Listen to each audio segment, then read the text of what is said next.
Hi friends, welcome to దుర్గాస్ కన్నర్ Telugu. ఈరోజు video అండి blouse పైన తంజావూరు స్టైల్లో ఈ పీకాక్ పెయింటింగ్ ఏ విధంగా వెళ్ళి చూద్దామండి. ఇలా నేను నెట్లో ఈ డిజైన్ సెలెక్షన్ చేసుకొని ఫోటోస్టాట్ తీపించుకున్నానండి. దాన్ని ఈ బ్లౌజ్ మీద కార్బన్ తోటి ఈ విధంగా డ్రా చేసుకున్నాను. ఈ తంజావూరు పెయింటింగ్ వేయటం చాలా ఈజీ అండి. ఈ గోల్డ్ పెయింటింగ్ అండి. ఈ గోల్డ్ పెయింటింగ్ తోటి మనం సెలెక్షన్ చేసుకున్న డిజైన్ని ఈ విధంగా ఫిల్ చేసేసుకోవాలి. ఈ పెయింటింగ్ చాలా ఈజీ అండి వేయటం. ఇదే బయట మనం వేపిస్తే చాలా కాస్ట్ తీసుకుంటారు. ఈ గోల్డ్ కలర్ పెయింటింగ్ తోటి మనం పెయింటింగ్ని హైలైట్ చేస్తామన్నమాట. మనకి తర్వాత అక్కడక్కడ మనకి నచ్చిన చోట ఏరే కలర్ తోటి మనము దాన్ని హైలైట్ చేసేసుకోవచ్చు. ఇక్కడ చూస్తున్నారు కదా, నేను గోల్డ్ కలర్ తోటి మొత్తాన్ని ఈ విధంగా ఫిల్ చేసేస్తున్నాను. ఈ పెయింటింగ్ వేయటం చాలా ఈజీ అండి. ఈ పెయింటింగే కాదంటే స్మాల్ పెయింటింగ్ వేయటమే చాలా ఈజీ. మనం పెయింటింగ్లో ఫిల్లింగ్ చేయటం, 2 కలర్స్ని మిక్స్ చేయటం, లైన్స్ గీయటం ఇవి వస్తే చాలండి. పెయింటింగ్ చాలా ఈజీగా మనం వేసేసుకోవచ్చు. ఈ తంజావూరు పెయింటింగ్లో ఈ గోల్డ్ కలర్తో ఫిల్ చేసిన తర్వాత మనం డిజైన్ మొత్తానికి గోల్డ్ లైనర్ తోటి హైలైట్ చేస్తారనమాట. అది ముందు అయితే గోల్డ్ లైనర్ వేసి ఈ డిజైన్కి అది బాగా డ్రై అయిపోయిన తర్వాత ఈ గోల్డ్ పెయింటింగ్తో ఫిల్ చేస్తారండి. కాకపోతే నేను ముందుగానే ఈ గోల్డ్ పెయింటింగ్తో ఫిల్ చేసి ఆ తర్వాత లైనర్ వేస్తానండి. ఈ విధంగా వేసుకోవచ్చు, ఆ విధంగా వేసుకోవచ్చు, మన ఇష్టం అండి. మనకి ఏది అనుకూలంగా ఉంటే అలా వేసుకోవచ్చు. నేను ఎప్పుడు ఇలానే వేస్తానండి. ఫిల్ చేసిన తర్వాత లైనర్ వేస్తాను. ఆ తర్వాత ఈ పికాక్కి బ్లూ కలర్ వేస్తున్నానండి. ఈ బ్లూకి వైట్ మిక్స్ చేసి ఈ బ్లూని కొంచెం లైట్ కలర్ వచ్చేలా చేస్తున్నానండి. ముందు ఇలా బ్లూ కలర్తో ఫిల్ చేసుకొని ఆ తర్వాత వైట్ కలర్ తీసేసుకొని దీన్ని లైట్ చేసేసుకోవాలి. చూస్తున్నారు కదా, ఈ విధంగా చేసుకోవాలి.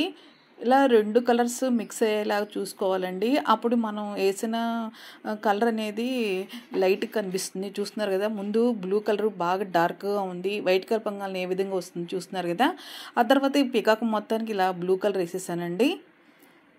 మనం వేసినటువంటి డిజైన్కి అవుట్లైన్గా మగ్గం వర్క్లో గొలుసు కుట్టు కుట్టొచ్చండి. ఆ గొలుసు కుట్టు అనేది బాగా సన్నగా ఉంటుంది కదా, అక్కడక్కడ చెమ్కీలు వేస్తే ఇంకా ఈ డిజైన్ అది ఇంకా హైలైట్ అవుతుంది, ఇంకా గ్రాండ్గా కనబడుతుంది. చూస్తున్నారు కదా, ఇక్కడ అవుట్లైన్కి ఇంకా గోల్డ్ లైన్ వేసేస్తున్నాను. ఈ పికాక్ మిడిల్లో సీ గ్రీన్ వేసానండి. చూస్తున్నారు కదా, అది క్లిప్ మిస్ అయిందండి. ఇట్లా వేసిన డిజైన్ మొత్తాన్ని ఈ గోల్డ్ కలర్ తోటి లైనర్ తోటి హైలైట్ చేసేసుకోవాలి. ఇక్కడ దీనికి అక్కడక్కడ మనం కుందన్స్ కూడా అంటించేసుకోవచ్చు, ఇంకా గ్రాండ్ లుక్ వస్తుందన్నమాట. మనం కలర్ కాంబినేషన్ చూసుకొని మనం తీసుకున్న బ్లౌజ్ కలర్ని బట్టి మనం కలర్ కాంబినేషన్లో ఈ విధంగా పెయింట్ చేసేసుకోవచ్చు. మధ్య మధ్యలో డిజైన్ కూడా ఈ గోల్డ్ లైనర్తో కూడా డాట్స్ డిజైన్ అలా అన్నీ పెట్టేసుకోవచ్చండి. చాలా ఈజీగానే మనం ఇలా పెయింట్ చేసేసుకోవచ్చు. ఈ పికాక్ నెక్ దగ్గర ఇక్కడ గోల్డ్ కలర్ పోస్టులతో కూడా మనం పెట్టుకోవచ్చండి. ఇక్కడ నేను పెయింట్ వేసేస్తున్నాను. పెయింట్ పెట్టేసి ఇక్కడ గోల్డ్ కలర్ డాట్స్ పెట్టేస్తున్నాను. ఈ డాట్స్ తర్వాత ఇక్కడ బ్లాక్ లైనర్తో కానీ బ్లాక్ పెయింట్తో కానీ చుట్టూరు కొంచెం హైలైట్ చేసేసుకోవచ్చు.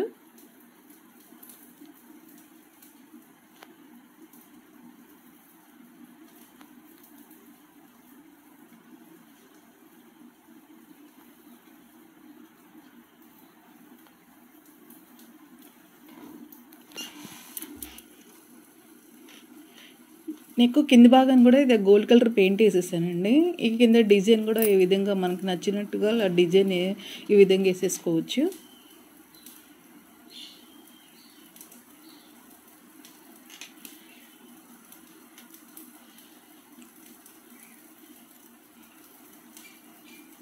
ఇది చూడండి, ఇక్కడ దగ్గర చూపిస్తున్నాను. ఇక్కడ నేను గ్రీన్ కలర్ పింక్ కలర్ కుందన్స్ తోటి ఈ విధంగా హైలైట్ చేశానండి. మధ్యలో వైట్ కుందన్స్ 0 సైజ్ అంటించేసాను.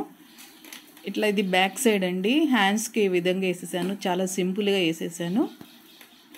చూసారు కదండి. ఈ వీడియో కానీ మీకు నచ్చినట్టయితే లైక్ చేయండి, షేర్ చేయండి, మన ఛానల్ సబ్స్క్రైబ్ చేయండి. Thank you.